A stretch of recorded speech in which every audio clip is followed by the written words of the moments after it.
Ontem você viu um exemplo de compra de imóvel na planta que deu muito certo. E em breve o imóvel vai ser entregue porque já está com as obras bastante avançadas. Hoje você está conhecendo uma história em que o negócio deu errado. A construtora faliu e o comprador teve um prejuízo que nem sabe se vai conseguir recuperar algum dia. Agora, o Maurício continua contando para a gente a experiência dele, que pode servir de lição para você também. Vamos acompanhar agora o desfecho dessa história. Maurício até hoje não acredita como foi cair nessa e tomar um prejuízo financeiro. Às vezes pega a papelada para olhar e fica sem entender se a construtora fez tudo de caso pensado, já que não tem mais nenhum bem em nome dos proprietários para servirem de garantia de pagamento aos que foram lesados, ou se a empresa faliu no meio do processo mesmo, sem ter a intenção de dar nenhum golpe. A questão é que há males que vêm para o bem, como diz o ditado. E outras oportunidades, inclusive melhores, apareceram para o Maurício. E ele comenta como devemos ter cuidado na hora de comprar um bem tão precioso que mexe com o sonho de muita gente. Depois de um tempo deu para se restabelecer e eu acabei comprando, fechando um outro negócio, comprei um outro imóvel, só que não na planta. Já comprei o imóvel pronto e de uma outra maneira, numa outra circunstância, outro tipo de imóvel, e não tive nenhum problema. Essa questão do imóvel é muito sonho para todo mundo, né? Quando você come, principalmente quem está começando e até quem não está, todo mundo quer ter a casa própria, enfim. E você às vezes acaba pela ansiedade, pela vontade, descuidando com algumas coisas. Eu tentei tomar bastante cuidado com a maioria das coisas, mas eu acredito que hoje eu pesquisaria mais. Tem muita coisa na internet, você encontra com a empresa, apartamento na planta. Hoje, depois da minha experiência, não faria mais, nunca mais. Acho que tem construtoras maiores que entregam e tudo certo. Agora, eu acho que tomaria mais cuidado, pesquisaria um pouco melhor. Para não ter esse desgosto. Maurício optou por comprar uma casa pronta, financiada, mas tomou todo o cuidado para não entrar em outra fria, se certificando que o financiamento realmente caberia no bolso.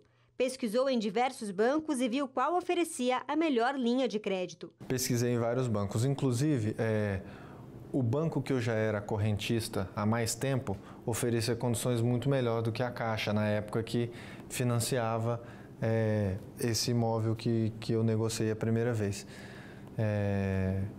Então, para mim, foi bem melhor. Eu tomei alguns cuidados, o banco já deu um suporte em analisar o imóvel e dizer como fazer as melhores opções, e foi bem mais fácil, bem mais tranquilo. Mas é importante lembrar que o imóvel financiado fica alienado ao banco até ser quitado. Ou seja, o imóvel é de propriedade do banco até que seja pago totalmente. E se isso não acontecer, com o atraso das parcelas do financiamento, o imóvel pode ser retomado pelo banco, o que significa que o comprador pode ser despejado da moradia. Uma realidade de muitos. Realmente, financiamento imobiliário precisa de planejamento, né? Como você mencionou, é um financiamento que não é de curto prazo, né? De 2 ou 3 anos, ele pode chegar até 35 anos.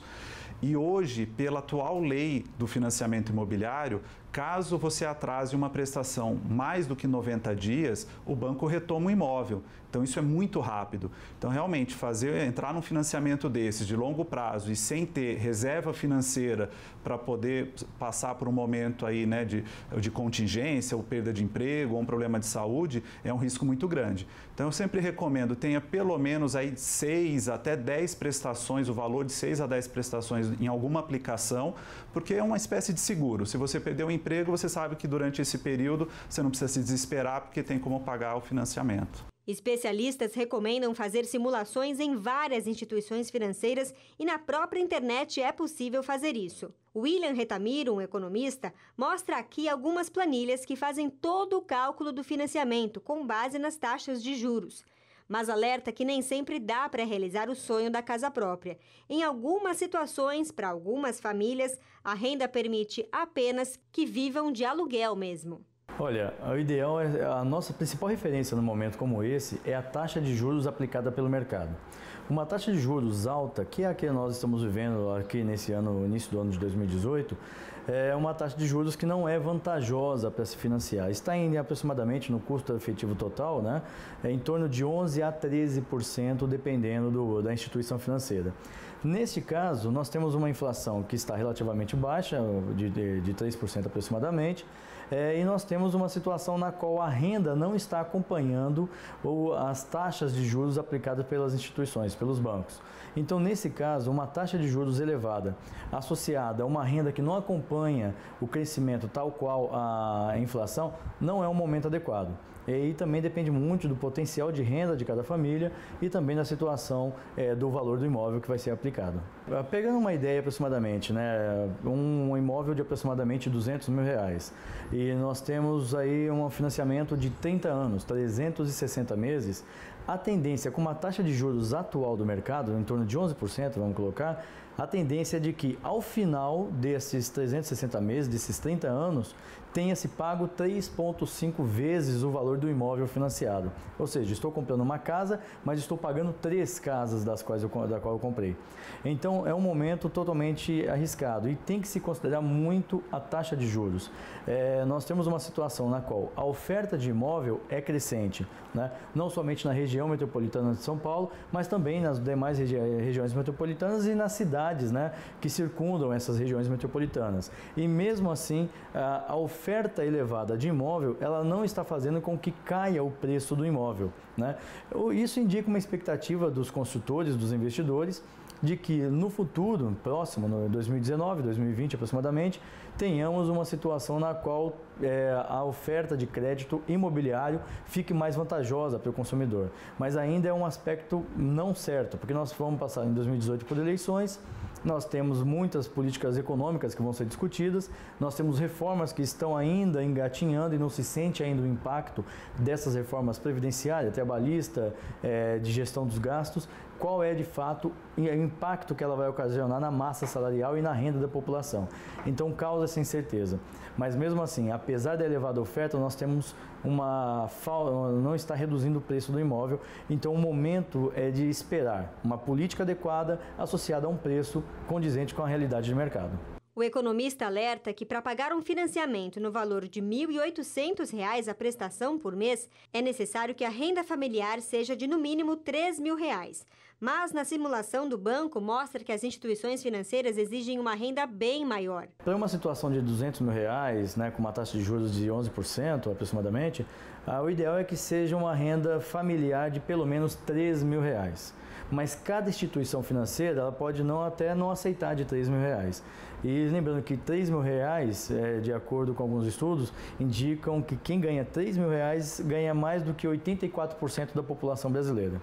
Ou seja, nós temos uma realidade completamente gritante, uma oferta grande de imóvel, uma política de crédito imobiliário que não acompanha uma realidade da renda nacional, e a política normalmente acontece o seguinte, que se não comprometer mais do que 30% da renda líquida familiar. Ou seja, fica mais difícil ainda de se comprar, ou então a família tem que ter uma renda de pelo menos o dobro da que nós falamos, de R$ 6.000, para poder atingir ali os seus 30% de comprometimento de renda. O economista mostra como é importante fazer as contas e pôr na ponta do lápis os valores gastos, fazendo uma comparação entre o financiamento e o aluguel, porque há uma situação em que o consumidor vai poupar muito dinheiro, visto que ao final do financiamento o imóvel pode ter custado o triplo do valor original. 0,5% é o valor, 0,5% é a estimativa de locação com base no valor do imóvel. Ou seja, vai dar um aluguel de aproximadamente R$ 1.000. Se o imóvel for financiado a R$ 1.800, a parcela do imóvel for de R$ 1.800 e a família conseguir pagar o aluguel de 1.000 e poupar esses 800, ela vai conseguir encurtar em 10 anos o prazo de financiamento, né, nessa situação. O financiamento desses 200 mil vai ficar em quase R$ 600 mil, né? E ela poupando o valor de 800 e pagando aluguel, ela vai atingir aproximadamente 400 mil reais, ou seja, 200 mil a menos que vai ser o prazo para ela conseguir o valor do montante mais o pagamento do aluguel. Então indica que nessa situação é mais vantajoso permanecer no aluguel, desde que haja uma política, uma disciplina de poupança rigorosa, e isso ainda sem contar os rendimentos da poupança ainda, que pode encurtar ainda mais o prazo. Então é uma situação na qual tem que ser avaliado a comparação de financiamento e locação do imóvel, mas nas atuais conjunturas, com uma taxa de juros imobiliário elevada e uma renda relativamente apertada da maioria da população, é mais vantajoso trabalhar a política de morar em aluguel e tentar poupar uma parte para poder encurtar o financiamento, que é muito mais vantajoso. Mas, como o economista mesmo disse, nem toda família consegue poupar. É preciso analisar muito bem as finanças para não fazer um mau negócio. Muito bem, então agora você já sabe como se precaver para não ter surpresas desagradáveis quando o assunto for a compra de um imóvel. Se for na planta, é sempre bom verificar se a construtora é mesmo idônea, ou seja, se ela tem outros empreendimentos já feitos e vendidos, a satisfação dos compradores. E mesmo se o imóvel for pronto, já construído, o imprescindível é fazer as contas e ver se realmente cabe no bolso. E aí, nessa hora, a ajuda de um profissional pode ser bastante valiosa. Uma boa noite para você e até amanhã.